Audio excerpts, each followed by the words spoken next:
원래 정해진 본문은 19장 전체입니다. 사실은 매일 성경 이 본문으로 보면. 그런데 너무 길고 그 중에서 이 말씀 중에 우리의 삶과 좀 밀접하다고 여겨지는 14절에 국한해서 오늘 좀 살펴봤으면 좋겠습니다.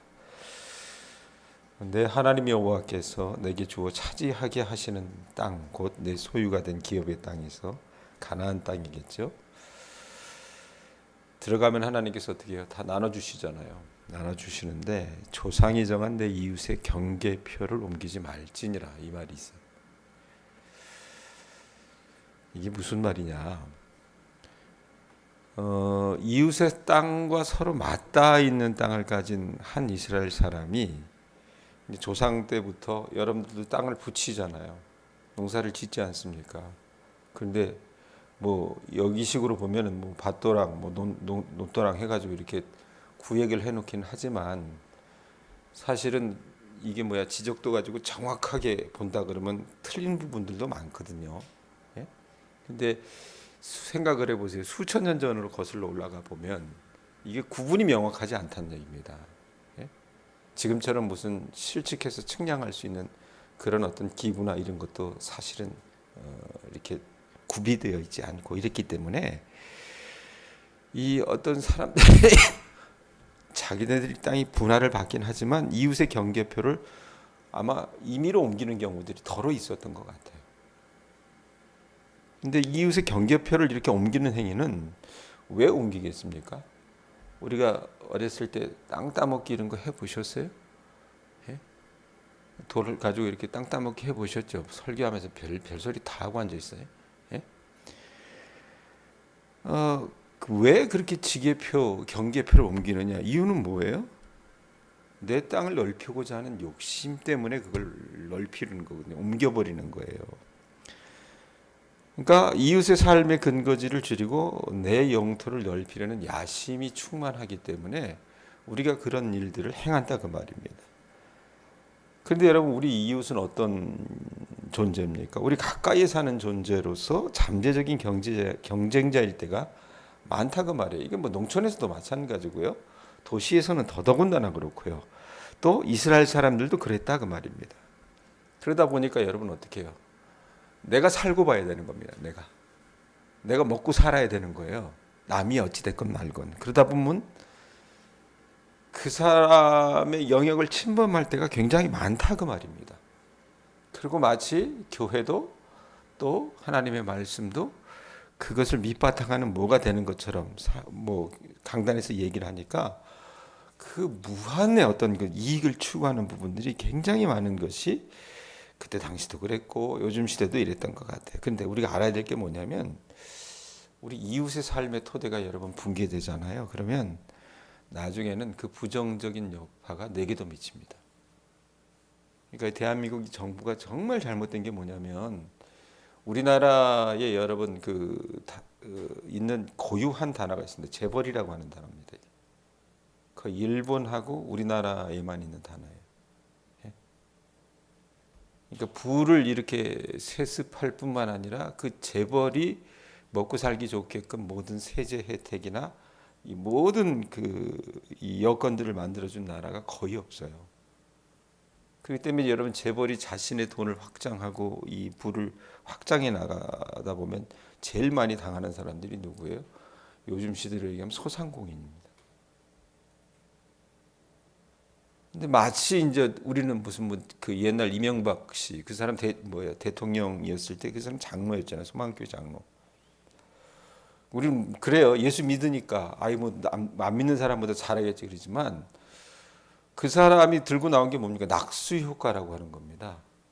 예? 부자들이 잘 살면 자기들한테 있는 거 이렇게 더 이렇게 나눠주고 이러겠지. 그러다 보면 가난한 사람도 잘 살 수 있지 않겠냐 이런 생각을 아마 퍼뜨렸던데 전혀 여러분 허무 맹랑한 얘기예요. 자, 어찌됐건 무슨 얘기를 하느냐 하면 이웃의 경계표, 이 지계표는 이웃에게 하나님께서 주신 천부적인 권리이자 하나님의 언약을 보증하는 것이기 때문에 이 구약 시대는 그게 존중되었어야 됐습니다. 그러니까 이웃의 땅을 빼앗기 위해서 경계표를 옮길 유혹은 누구에게나 찾아올 수 있어요. 그래서 단순히 우리가 읽었던 이 신명기 14장의 말씀만을 얘기하는 것이 아니라 이게 사실은 여러분 시행세칙이거든요. 어떤 율법에 대한 시행세칙입니까? 10계명의 제 10번째 계명의 시행세칙입니다. 여러분 성경 갖고 계세요? 성경의 제일 뒷부분, 껍데기도 말고 제일 뒷부분 한번 이렇게 펴보세요. 그 뒤에 보면 웬만한 성경은 10계명이라고 있어요. 있어요? 있어요? 자, 거기 보면 맨 이 뒤쪽 끝에 보면 제 10은 이렇게 나온 거 있죠? 있어요? 없어요? 있어요? 같이 한번 읽어보세요. 제 10은 뭐라고 얘기합니까? 내 이웃의 집을 탐내지 말라. 그래놓고 어떤 말, 내 이웃의 아내나 그의 남종이나 그의 여종이나 그의 소나 그의 낙이나 무릇 내 이웃의 소유를 뭐하래요? 탐내래요? 탐내지 말래요? 탐내지 말라라고 얘기합니다.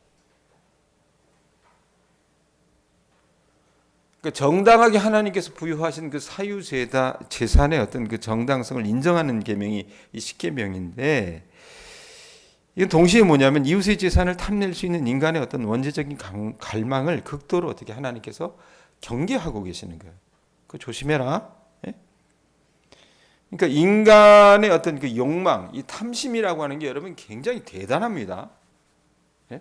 부자면 야 나눌 수 있겠지. 교인들이 여러분 늘 하는 말이 뭐예요? 목사 앞에서 목사님 내가 나중에 부자 되면 교회도 지어드리고요. 내가 부자 되면 목사님 성지순례도 보내드리고요. 내가 부자 되면 목사님 내가 뭐 헌금도 더 많이 할 수 있고요. 세상에 여러분 거짓말 중에 그런 새빨간 거짓말이 그게 제일 큰 거짓말입니다. 가난할 때부터 여러분 그게 습관이 되지 않으면요. 아무리 많이 갖게 된다고 하더라도 여러분 그건 말도 안 되는 얘기란 얘기입니다. 이 우리 시대를 보면은 특별히 사회를 무질서하게 몰아넣는 것이 권력자들의 탐욕인 것 같습니다. 우리는 99마리 양을 가진 사람이 여러분 어떤 욕망이 있는지 아세요? 한 마리 그 가진 사람의 양마저 갖고자 하는 게 인간의 강한 열망입니다. 그러니까 부자들하고 살아봐서 알아요. 그래서 이게 대한민국 지금 전체를 지금 휘잡고 있는 것 같아요. 농촌도 마찬가지입니다. 근데 성경은 무엇을 이야기하느냐? 여러분 사실 얘기해 봅시다. 뭐 농촌이야 그렇지 않겠지만 도시의 그 세속화된 교회에서 만약에 장로가 된다, 권사가 된다. 여러분 뽑는 기준이 뭔지 아세요? 출석하는 부분들도 있긴 하겠지만 그 사람 재력을 보고 뽑는 경우들이 굉장히 많습니다. 뭐 그만한 이유가 있겠죠. 왜냐하면 어느 정도 재력이 있어야 교회의 어떤 이 한 부분을 차지할 수 있지 않겠는가라는 생각도 하겠지만 사실 그 근저에 보면요. 대부분 보면 그건 탐욕에 관한 문제일 거라고 저는 생각을 합니다. 성경의 이야기는요. 나눔입니다. 나눔. 예? 평탄하게 하는 거예요. 성경의 그 말하는 요지는. 근데 그 나눔의 원리를 철저히 배제하고 배타적인 독점력이 끊임없이 강조되는 그것을 모든 이가 교회도 또 나라도 추구하고 있다고 말입니다. 그래서 중세교회 이 교부였던 아퀴나스가 이런 얘기를 해요. 억제되지 않은 욕망은 음부와 지옥의 가장 도드라진 특징이다라는 이야기를 합니다. 제가 오늘 요 본문을 가지고 사실은 제 몸이 좀 오늘 안 좋아요. 왜냐면 앞이 안 보여요. 설교 준비를 하는데 그래가지고 그냥 빨리빨리 준비해가지고 말씀을 전해야 되겠다 싶어서 요 본문만을 뽑아냈는데 스탠리 하우어스라고 하는 그러니까 우리 교인들하고 같이 있으면 조금 제 안에 이 갈망이 있는 게 뭐냐면 이런 책 소개 이런 것들을 한다고 한들 우리 교인들이 이해하지 못하는 부분들이 덜어있기 때문에 제 안에 그런 갈망들이 좀 이렇게 있을 때가 있어요. 근데 스탠리 하우어스라고 하는 사람이 쓴 십계명이라고 하는 책에 보면 여러분 이제 대한민국은 자본주의 사회라 그러잖아요. 예? 그리고 교회 가면 자유민주주의 이 우파로 막 이렇게 가신 목사님들 입에 달고 살아요. 서울의 큰 교회 목사님들. 근데 이 하우어스가 쓴 십계명이라고 하는 십계명 강해에 관한 이 책인데 거기 보면 자본주의를요 뭘로 얘기하냐면 종교라고 얘기합니다. 종교. 네? 그리고 그 자본주의와 대립되는 종교가 뭔지 아세요? 기독교예요. 근데 요즘 시대 이 대형교회 목사님들이나 그냥 생각 없이 이 성경을 배워 나간 그 목사님들은요, 자본주의는 기독교다 이렇게 생각을 하는 분들이 많아요. 굉장히 배치된 이야기입니다. 그래서 하우어스가 뭐라고 얘기했냐면, 사람들이 자본주의가 종교라고 하는 말을 들으면 자본주의에 물든 교인들은 놀랄 것이라고 얘기합니다. 제가 만약에 이런 얘기해도 우리 권사님들이나 이 새벽에 나온 교우들은 아마 저게 뭔 소리지 이럴 수 있을 거라는 얘기입니다. 근데 하우어스가 그래서 이런 얘기예요. 이 자본주의에 물든 기독교인들에게 진정한 신은 뭐냐? 자기 중심적이고 숭배를 요구하는 그 맘몬, 물질의 신이 하나님을 대신했다고 얘기합니다. 그래서 그들이 이 맘몬을 섬기는 사람들이 이 숭배하고 대접해주는 사제는 누구냐면 부를 창출한다고 믿어지는 기업가입니다. 우리로 얘기하면 뭐예요? 재벌 총수들이 신령한 목사님 정도로 생각이 되는 거예요. 우리나라가 그렇잖아요. 여러분, 이재용 씨가, 미안한 얘기지만 이재용 씨라고 합시다. 목사가 또 이가 이러면 또 나중에 또 뭐라 그럴 수 있으니까. 그 사람이 여러분 복 받은 거는 돈 많은 아버지를 만난 것뿐이에요. 사실은 자기가 많이 가진 것뿐이지 그 사람의 인격이나 삶이 그렇게 고매할 거라고는 담보할 수 없습니다. 그런데 여러분 어때요? 우리는 돈을 많이 갖고 있으면 그 사람 인격도 그만큼 고화할 것이라고 생각합니다. 훌륭할 것이라 생각한다고 말이에요. 도대체 이게 어떤 근거에서 나온지 모르겠어요. 그래서 그렇게 돈 많은 사람들은 죄를 지어도 어떻게 해요? 돈이 없어서 배가 고파가지고 빵 하나 훔친 사람은 여러분 그 훔친 죄 때문에 1년을 감옥에 들어가서 사는 경우도 있어요. 그런데 이재용 씨 같은 경우는 죄를 지어도 어떻게 해요? 나라에서 빼줍니다.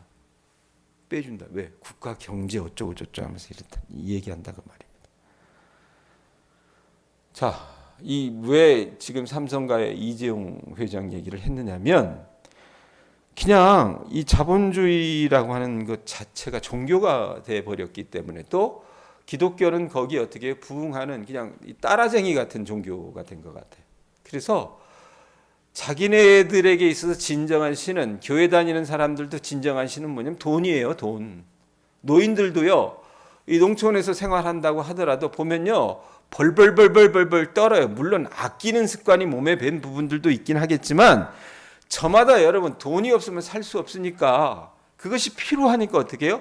거기에 목맨다고 말입니다. 그래서 어떻게 해요? 시골에 있어서도 사람 대접받는 사람들이 여러분 누굽니까? 돈 가지고 있는 사람들이라 그 말입니다. 그래서 내가 만약에 그게 없으면 어떻게 해요? 그걸 추구하는 것이 우리네 어떤 모습이라 그 말입니다. 그래서 이렇게 이 사제는 부를 창출한다고 믿어지는 기업가가 되고요. 자본주의에서. 그럼 성전은 뭐냐? 이 하우어스가 그래요. 쇼핑센터가 성전이 아니겠냐라고 얘기합니다. 실제로 미국 같은 데 가보면요, 쇼핑센터를 이렇게 쫙 지어놨거든요. 진짜 성전같이 보여요. 예? 우리나라도 서울 같은 데 가보면 굉장한 이 성전들이 있습니다. 그리고 집안에 설치된 작은 성소가 있대요. 그게 뭐냐? 텔레비전이나 요즘 젊은 아이들이 많이 하는 인터넷 쇼핑 이런 것들일 겁니다. 그리고 순례자들은 쇼핑센터의 고객들이고 성전 자빌꾼들은 모든 고용노동자들이라고 이렇게 아주 그냥 어떻게 보면 신랄한 비유를 해요. 그래서 저마다 우리는 어떤 거냐면 자기들의 어떤 소비 욕구를 충족시킴으로써 어떤 그 욕구 충족을 맛보려고 아주 그냥 목매는 것이 요즘 시대 사람들이라고 얘기를 해요. 그렇기 때문에 여러분 이렇게 이 자본주의에 얽매인 이 기독교 신자들은 여러분 특징이 있는데 이게 뭐냐면 자기의 것에만 탐닉합니다. 그래서 이웃의 행복을 보장해주는 그 경계표를 지켜주는 데는 무관심해요. 여러분 얼마나 많은 한국의 중산층을 지향하는 이 기독교인들이 가난한 자들의 행복과 존엄을 앗아가는 이 악법들을 제정하는 자들을 비호하고 지지합니까? 제가 여러분들 혹시 불쾌하셨을 수 있어요. 제가 늘 설교하면서 윤석열 씨를 막 엄청 비판해야 되잖아요. 이유가 뭐냐면 이런 일에 앞장서기 때문에 그렇습니다. 그러니까 한 사회가 여러분 유지되고 돌아가기 위해서는 잘 사는 사람들만 잘 살게 만들어줘서는 안 돼요. 예? 빌 게이츠라고 하는 세계 최대 갑부 중에 한 사람이 있습니다. 그 사람이 여러분들 노인들은 잘 모르시지만 컴퓨터 쓰는 그 프로그램을 만들어 가지고 세계 최고의 갑부가 된 사람이에요. 그런데 이 사람이 그렇게 많은 돈을 갖고 있었음에도 불구하고 나중에 이 사람이 어떻게 했냐면 이게 결국은 그 프로그램을 만들었으면 프로그램을 팔아먹어야 되잖아요. 근데 그 프로그램을 살려면 여러분 어느 정도 돈이 있어야 되지 않습니까? 자기 딴에는 그거 만들어서 팔면 떼부자가 될 줄 알았어요. 떼부자가 되긴 했죠. 그리고 계속해서 그 어떤 이윤을 추구할 수 있을 거라고 생각했는데 이게 안 되는 거예요. 왜냐하면 세상에는 그런 프로그램을 살 수 없는 사람들도 있고 나라들도 있다는 것을 이 사람이 알았어요. 그리고 감사한 건 이 사람의 부인이요 아주 독실한 그리스도인이었습니다. 그래서 나중에 이 사람이 어떻게 합니까? 자기 회사의 CEO를 자기가 사퇴하고요. 재단을 만들어요. 재단을 만들어서 했던 게 뭐냐면 아프리카 최빈국들을 돕는 역할을 합니다. 왜냐하면 그들을 부하게 만들고 그들을 잘 살게 만드는 일이 결국은 자기가 부하게 된다는 것을 이 사람이 알았기 때문에 거기에 눈이 가 있었던 거예요. 그만큼 지혜로운 사람은 여러분 뭐가 우선인지 안다 그 말입니다. 근데 여러분 어때요? 우리가 이 돈에 탐닉한 기독교 신자들은 어떻습니까? 이웃의 행복을 보장해주는 그 경계표를 허무는데 아주 그냥 열심이라 그 말입니다. 예? 여러분 이웃의 경계표는 하나님께서 성경을 가지고 보면 하나님이 보장해 주시는 것이고 지켜주시려고 하는 이 어떤 이웃의 행복을 누릴 수 있게 하는 권리가 되거든요. 그런데 이런 이웃의 행복을 강탈하려고 하는 이 어떻게 보면 천민자본주의라고 얘기하죠. 그리고 무한히 혹독하게 경쟁하는 이 경쟁주의는요. 아담 스미스라고 하는 사람이 이 자본주의라고 하는 이론의 토대를 만들었는데 원래 자본주의가 아니라고 얘기합니다. 자원을 남용하는 자본주의라든지요. 그다음에 형제를 착취하는 자본주의라든지 악한 욕망을 충동하는 자본주의는 자본주의가 아니라고 얘기해요. 그러니까 원래 기독교 문명에서 태어난 자본주의는요 뭐냐? 박애가 가득한 자본주의입니다. 사랑이 가득한 자본주의라는 얘기예요. 돈이 아니라 하나님을 숭배하는 자본주의라 그 말입니다. 이 자본주의는요 하나님이 주신 공감과 양심이 정상적인 기능을 함으로써 만들어진 자본주의가 본래의 자본주의였다 그 말입니다.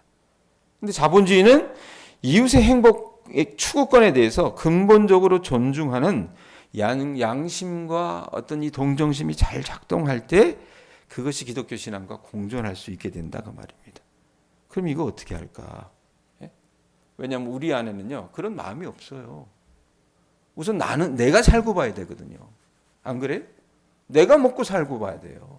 예? 그리고 내가 많이 가지게 되면 그걸 누구와 나누는가? 솔직히 얘기하면 여러분 그렇게 쉽게 나누지 않습니다. 인간이라고 하는 게 여러분 얼마나 이 탐심이 충만한 존재인지. 예? 그래서 여러분 우리에게 필요한 게 뭡니까? 17세기 영국의 시인 존 돈이라고 하는 사람이 이런 얘기야. 하나님께서 우리를 황홀하게 해주시지 않으면 우리는 결코 이 돈 앞에서 순결해질 수 없다라고 하는 표현을 합니다. 하나님께서 우리를 황홀하게 하실 때 우리 그리스도인은 여러분 어때요? 우리가 성만찬을 왜 합니까? 그리스도의 몸, 그리스도의 피를 어떻게 해요? 먹고 마시는 거잖아요. 예? 그것을 먹고 마시면서 원기를 얻고 언약의 보혈을 마시고 취하면서 우리가 어떻게 해요? 예수님처럼 예수님의 모습처럼 거룩하게 되는 겁니다. 그래서 주님이 하셨던 것처럼 우리 자신을 부인하고 이웃과 어떻게 해요? 더불어 살면서 이웃을 배려하는 새로운 피조물로 변화해 가는 것이 성만찬의 또 다른 의미라고 말입니다. 그러니까 주님의 살과 피를 마시고 주님을 닮아가게 만드는 그 성령이 일하시는 성만찬을 제대로 참여할 때에 우리의 탐욕을 이길 수 있는 어떤 한 방법이라고 얘기를 해요. 그러니까 하나님의 이 몸의 접목돼서 맛보는 변화, 이것이 바로 하나님의 황홀케 하는 은혜라고 하고서는 얘기를 하는데, 여러분 하나님의 은혜로 황홀케 된 성도들은요 어떻게 되냐? 성령으로 변화받은 변화의 새 사람이 된 이 성도들은 이웃의 경계표를 존중할 뿐만 아니라 자기 이웃을 자기 몸처럼 사랑할 능력을 얻게 된다라고 얘기합니다. 여러분, 예수님을 주님으로 고백하는 성도는 노동자의 임금을 착취하는 그런 악덕 기업가가 될 수가 없습니다. 과도하게 임금을 착취하는 기업가는요 이웃의 경계표를 강탈하는 강도입니다. 사실은 성령의 감화 감동 속에 사는 신자는 사회 경제적으로 악한 법령 입법에 가담하지 않고 그 법을 폐지하는데 앞장서는 사람이라 그 말입니다. 왜 이렇게 여러분들이 알아듣지도 못할 얘기를 쭉 하느냐? 이제 한 90회 정도 지나면 국회의원을 뽑습니다. 이 사람들이 뭘 해줄까 보면요 별의별 구호를 다 해줘요. 그거 다 여러분 우리가 지나면서 보면 알지만 대부분 거짓말이잖아요. 그 공약들이. 여러분들이 사람을 뽑으실 때에 여러분에게 소중한 한 표가 이런 일꾼들을 세울 수 있기를 바라면서 그렇게 투표해 주실 수 있기를 바랍니다. 또 여러분이 이 땅을 살아나가시면서 아니 내가 이렇게 늙었는데 난 땅도 없어. 나는 남의 집에 살아. 예? 나는 가진 게 없단 말이야. 이럴 수 있겠지만 여러분들이 작은 일 가운데 일하면서도 얼마든지 여러분 우리가 우리 안에 탐심이 발동됨으로 인해서 남에게 있었던 이 지계표, 경계표를 옮겨나가는 그런 탐욕이 우리 안에 충만해져 가지고 그 사람의 이익을 해칠 때가 많다는 것을 스스로 아셨으면 좋겠어요. 그러면 내가 행동하고 내가 말하고 이럴 때 이것이 과연 주님이 기뻐하실 만한 일인가 생각해 보시면서 오늘 하루를 여러분들이 살아나가신다면 주님은 여러분들을 통해서 이 십계명의 율법을 이뤄 가실 줄로 믿습니다. 아셨어요? 그러니까 성경이 율법이요 이게 쉬운 게 아니에요. 아니 나는 교회 열심히 나오면 되지. 아니 그리고 버는 만큼 헌금도 조금 해드리면 되지. 그럼 나를 축복하지 않겠어?